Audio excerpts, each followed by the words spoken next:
Let's be real. Everyone knows Apple. The iPhones, that iconic logo, the massive product launches.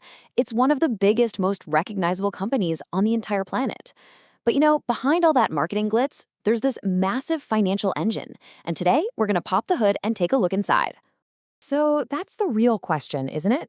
We see these mind-boggling revenue numbers thrown around, but what did they actually tell us?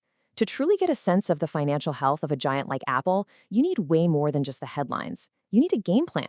Exactly. You need a roadmap, a clear, structured way to cut through all the noise and figure out what the numbers are really saying about the business. So, what does this roadmap even look like? Well, it's actually a pretty simple three-step toolkit that professional analysts use every single day. Yeah, this is the toolkit the pros use to get straight to the point. And honestly, it's surprisingly straightforward. We're going to break down their exact three-step framework so you can see precisely how it's done. And here it is, the core of it all. It's this simple. First, you start with the raw official data, the statements. Then you use ratios as your diagnostic tools to make sense of all those numbers. And finally, and this is the most crucial part, you translate all of that technical stuff into its real-world business meaning. This little mantra is the foundation for any serious financial analysis. So let's be super clear about step one. Any real, credible analysis has to start here, with the company's own official reports. In this case, we're talking about Apple's 10K filings. This isn't about speculation or news articles. This is the ground truth. This is the raw data that everything else is built on. Okay, let's move on to the second part of our toolkit, the ratios. The best way to think about these is like a doctor's set of tools for checking a company's vital signs. We're going to look at four key areas that together tell us pretty much everything we need to know about Apple's financial health. First up is liquidity. And in plain English, this just asks, if all of Apple's short-term bills came due tomorrow, could they pay them without breaking a sweat? Ratios like the current ratio help us answer that. It's a direct comparison of their short-term assets, like cash, to their short-term debts. A healthy number here means they've got plenty of breathing room. Next up, we've got solvency. This is all about the long game. Can Apple really handle its mountain of long-term debt? The debt-to-equity ratio is huge here. It shows us how much the company is leaning on borrowed money versus its own funds. It's a direct look at financial leverage and, well, potential long-term risk. Then, of course, there's profitability. It's not just about the billions and billions in revenue, it's about how good Apple is at actually keeping that money.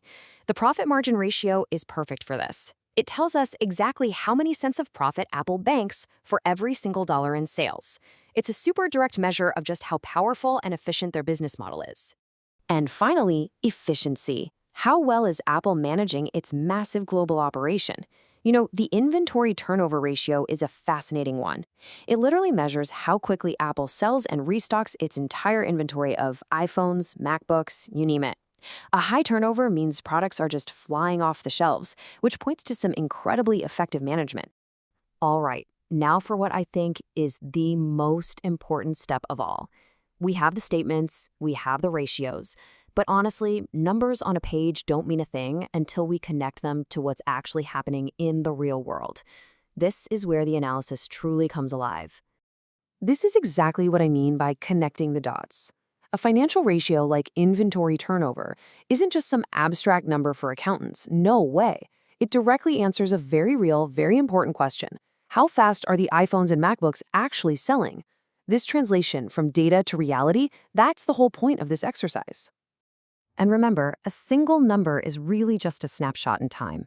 The real story, the interesting part, emerges when we compare results over time, say, looking at 2023 versus 2024.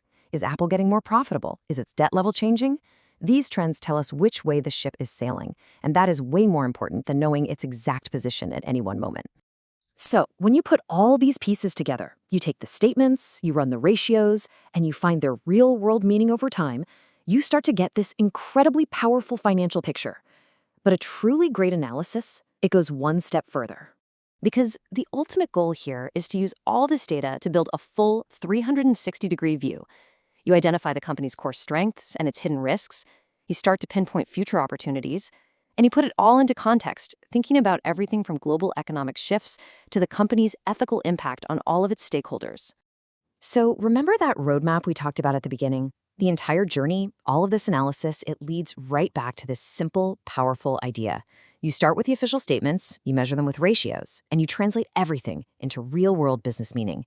So, after all that, is Apple a bulletproof fortress, or is it a giant that's quietly facing some hidden risks? See, this framework doesn't just give you an answer. It gives you something much more powerful.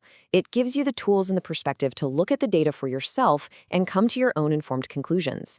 The analysis is done. The conclusion is now yours.